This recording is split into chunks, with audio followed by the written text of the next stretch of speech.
Hello guys, there are rumors that Lavrov, Putin's longtime friend and Minister of Foreign Affairs of the Russian Federation, fell out of the inner circle of the Kremlin because he failed to organize a meeting in Budapest between Trump and Putin.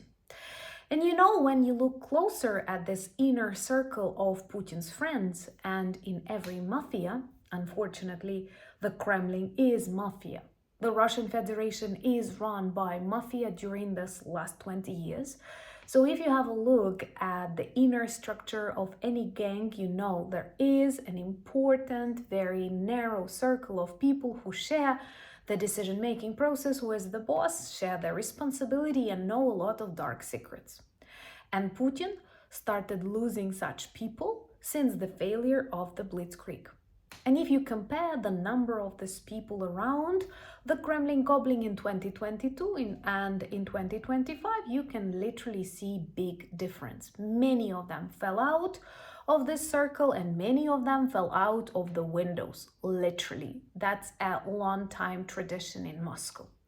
Have a look at some names that you can recognize apart from Lavrov. Shoigu began this war as the Minister of Defense of the Russian Federation, but lost his position. I guess not because of the tremendous success on the front lines. And then we have Prigozhin, who was a great Putin's friend, who was the head of the Wagner Group, who ran a lot of troll farms that supported the Kremlin regime. Where is he now after his march to Moscow? In hell, where the other million of Russian soldiers is also. And many more names that were once Putin's friends, supporters, and now are either gone or might be gone sometime really soon. That is a sign of weakness. That is the sign of Putin's lost control. So let's discuss these names and what it tells us about the collapse of the Putin's regime. My name is Anna, and I'm always happy to invite you to discover more dark secrets from this part of the world. So let's begin perhaps with one of Putin's friends, and he had a very interesting nickname, the chef of the Kremlin, and that was Prigozhin. Prigozhin spent a lot of time with the president of Russia. They made friends in mid-2000s.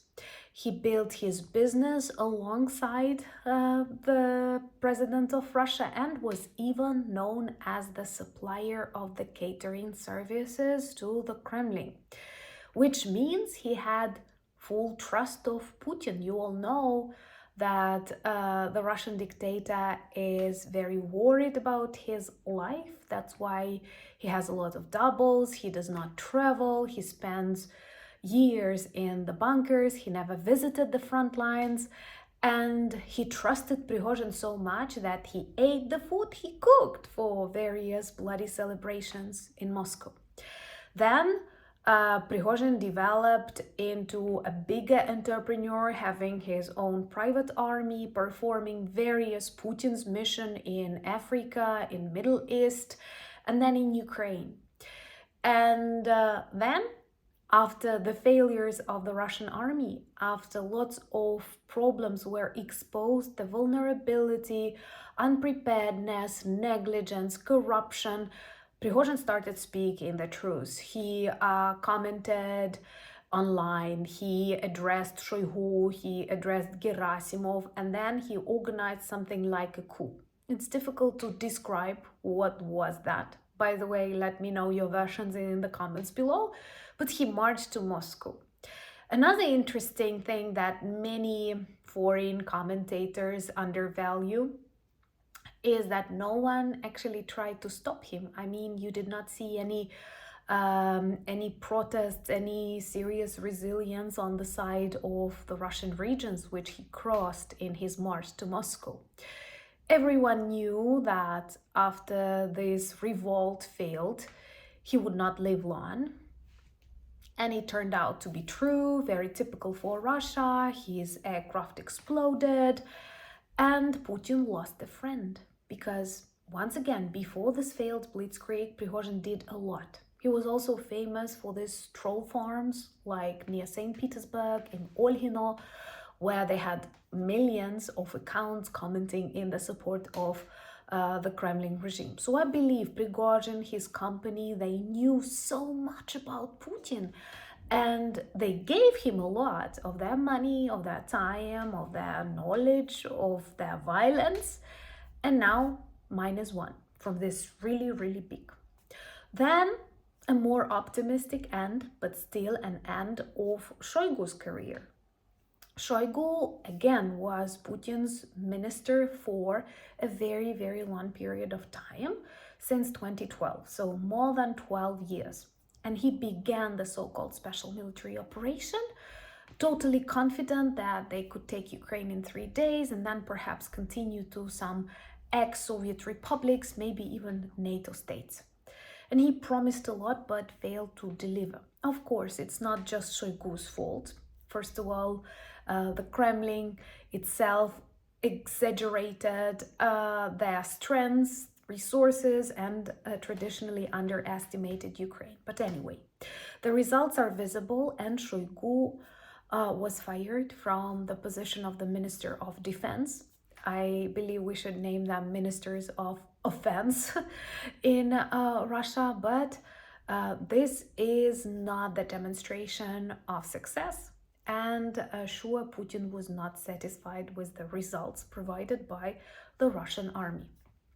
I feel very sorry that the international media does not pay much attention to such aspects, and that was one of the reasons why I launched this long discussion format channel. To subscribe and share these videos to spread the truth, this helps a lot.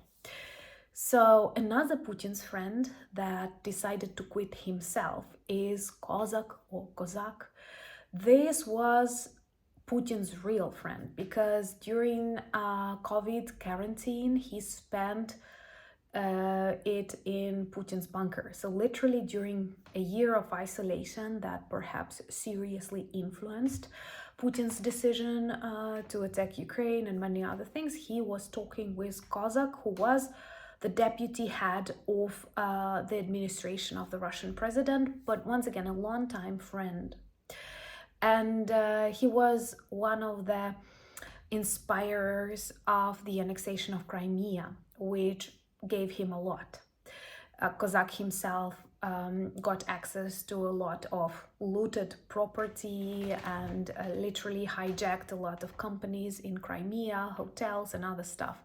So he cheered for the beginning of the full-scale invasion, but after its failure, he tried to persuade Putin that it's time to stop, to save what is left of the Russian economy, what is left of the Russian army, because we forget about that. But during these first years of the invasion, Russia lost a lot of their generals, top strategists, and what they have now is just criminals who are eager to loot, rape, and kill, but do not live long after they join the Russian armed forces. And Kozak quit.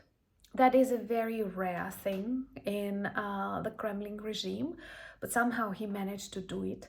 We don't know what the consequences will be, because this happened not long ago, so follow this name and criminal chronicles, but it's interesting. And now Lavrov. Lavrov is a minister of the foreign affairs of the Russian Federation since 2004. Just imagine.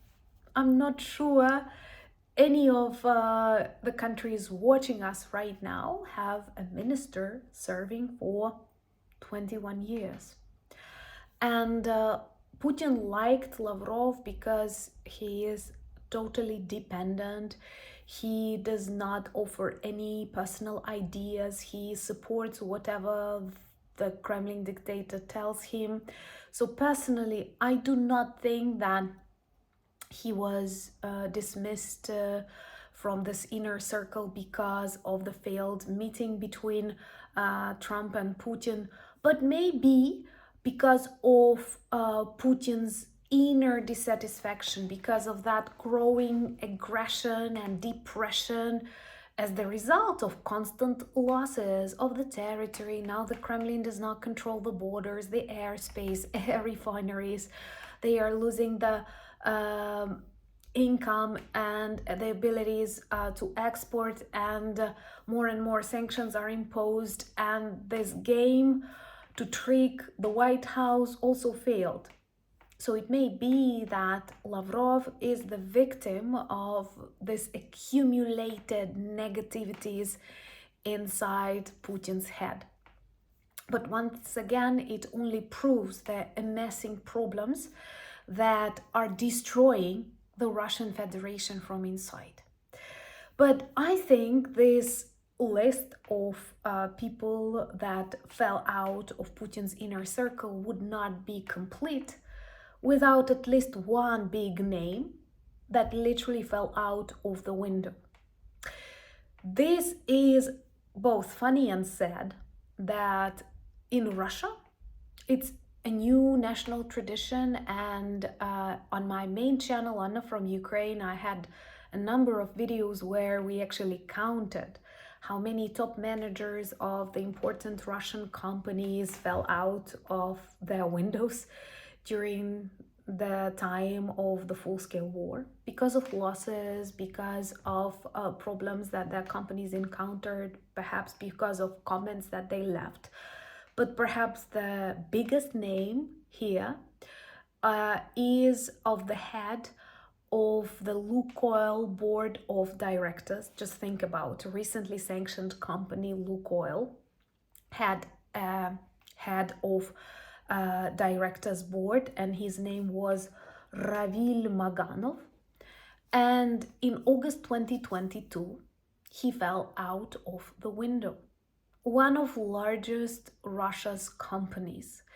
And of course, such deaths, they are always underreported, under-investigated in Russia, and are taken as something normal. And here we come again to this very logical conclusion. Why is it normal? Because Russia is run by mafia. And these are the things common inside a mafia group. This is how they solve their problems. This is how they deal with people who want to get out.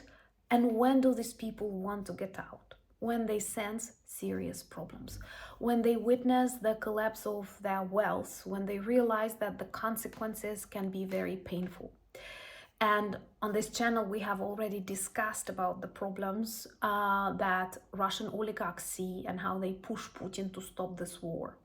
How ideologists of this war, greatest Russia's imperialists, oppose the continuation of the so-called special military operation because they have direct contact with the Russian soldiers. They see what's happening on the front lines and what's happening in the Russian area with dozens of their regions that turned into a war zone. And all of these people tried to persuade Putin. All of these people fall out of his circle, literally or figuratively, after they speak the truth. Or because Putin does not have plan B.